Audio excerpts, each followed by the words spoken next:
Ear mites can be a big problem in rabbits, and we had them. I remember when we got our first breeding trio, one of them already had ear mites, and the breeder told us, "Hey, we've had some ear mite issues. Just use some coconut oil or whatever, and it'll be gone in no time. No problem." What are you doing here?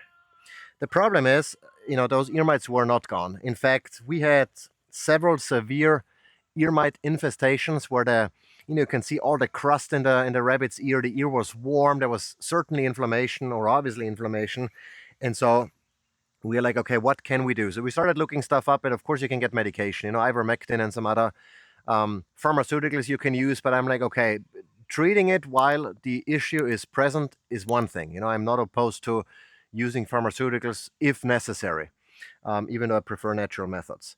But what is the root cause? How can we prevent, ear mite infections going forward? And so one of the things that we learned early on was we have to interrupt this program for a quick shout out to our sponsor, Sweat Tent. Sweat Tent is my favorite way of sauna bathing because it's fairly inexpensive, it's very affordable, and it has a wood stove that increases the temperature on the inside of this tent to 240 degrees Fahrenheit.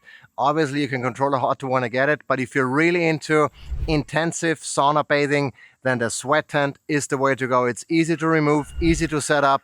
The wood stove is absolutely awesome. We love it. It has room for at least 4 adults, comes with a bench, and it heats up in only 20 minutes. You're ready to jump into the sauna and get an excellent sweat. I'm sweating already just standing here. I'm not even in there yet. But thanks for Sweat Tent for sponsoring this video. If you want to know more about Sweat Tent, check out our dedicated review. Check out the discount link and code that we have in the description. And with that, back to the video. That, mites and really any other parasites and disease thrive in moist and less than clean environments. So, and that's particularly, an issue in colony rabbits where we have, where we don't have a cage where the droppings would, just drop through and then we can collect them. No, the manure is right here, the urine is here, it gets soaked up by either the bedding or the soil underneath. And I'm like, okay, what can we do? And one of the best things we've realized we can do is to add fresh bedding regularly. We do it now once a week. And what that does is basically it creates a huge compost. I mean, you can kind of see it here, all the different layers here, and the bottom starts composting.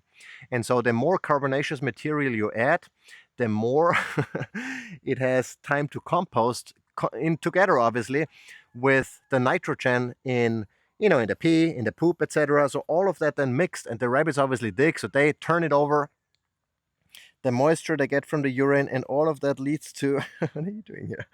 And all of that leads to composting, which is a good thing because that also deters parasites from proliferating.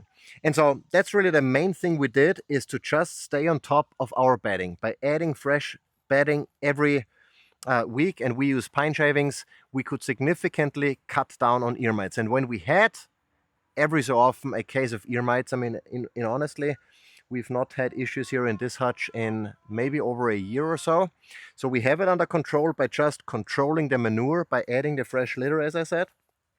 But if there is an issue, then we have this ear drops that we found on Amazon. I mean, we use ozonated olive oil. You can use any type of oil. Basically, the idea is whatever you put in, it suffocates the ear mites in the ear. And it can be any oil, really. Anything, obviously, that's not toxic to rabbits. So we used olive oil before. We used coconut oil once it was liquid. We use ozonated oil. We use that product we found on Amazon. And usually just a few squirts. You do this for a few days, once a day, once every 2 days, depending on how severe the infestation is. And that took care of all of our ear mites, despite having, in some cases, like 30 rabbits in this hutch, because this mama here is incredibly productive. And we've removed the buck now because to give her a break, and also because we'll be moving to another property and we cannot have little ones in the tunnel on moving day. And so, but there were at some point 2 litters, 10 each, in the hutch, plus the parents, and nobody has gotten ear mites, which is an indication that the immune system of our rabbits is good, and the environment is not conducive for ear mites to proliferate, even though those rabbits are together all the time. So that's really my main tip. if you raise colony rabbits, make sure you stay on top of the litter. Use a deep litter method if possible. The downside of the deep litter is you need a lot of vertical room here so it can grow. You know, in order for anything to compost, you really need like about a foot of depth in the soil. What are you doing? Come here, little one. What are you biting on my stuff? So you need enough depth here to make the deep litter work. Otherwise, you'll be removing litter a lot. But make sure fresh litter a lot. That significantly cuts down. If there is an infected rabbit, just use the treatment. And you can typically see, if you wonder, well, how do I know for sure if my rabbit is ear mites? Well, one indication is that if you look into the ear canal, how dirty does it look inside? Because dirt typically, at least if you raise rabbits in a colony and they use the dirty paws to scratch, the more dirt's in there, that means the more they are scratching, and scratching is typically a sign that something is irritating them, for example, ear mites. And so that's one indication. And if the infection gets really bad, then you can actually see a lot of crusting in there. I've seen rabbits, not ours fortunately, but some from others, that were almost complete, the ear was completely closed, the ear canal, because it was so much crust in there. And so that's obviously a sign when it's already fairly late. So ideally you want to catch it way before, because that's painful for the rabbit. You can also can feel the ear if it's hotter than the other ear that is not infected. And very often you can see if the rabbit has the ear back all the time instead of having it standing up.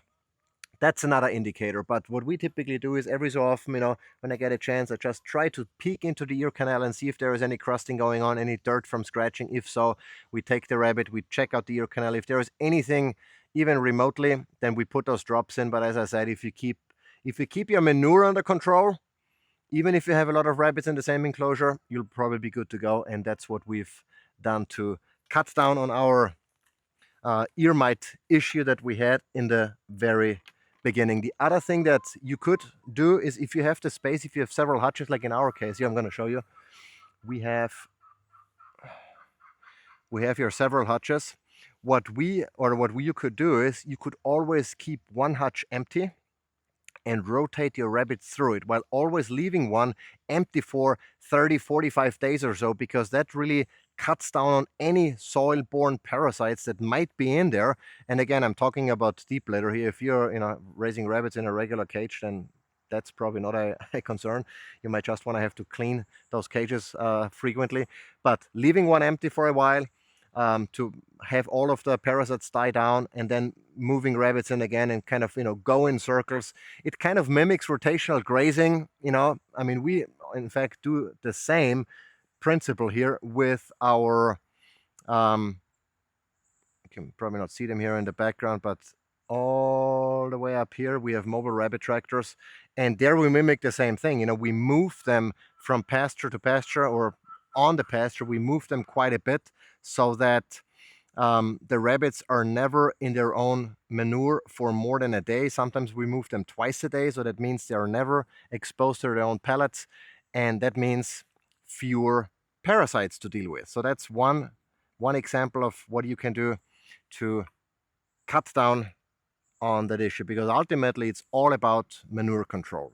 Animal health is about manure control. So either deep litter or rotating them frequently, that's what you can do. And with that, we're going to wrap it up. Let me know, have you had ear mites? What was your preferred solution to treat them?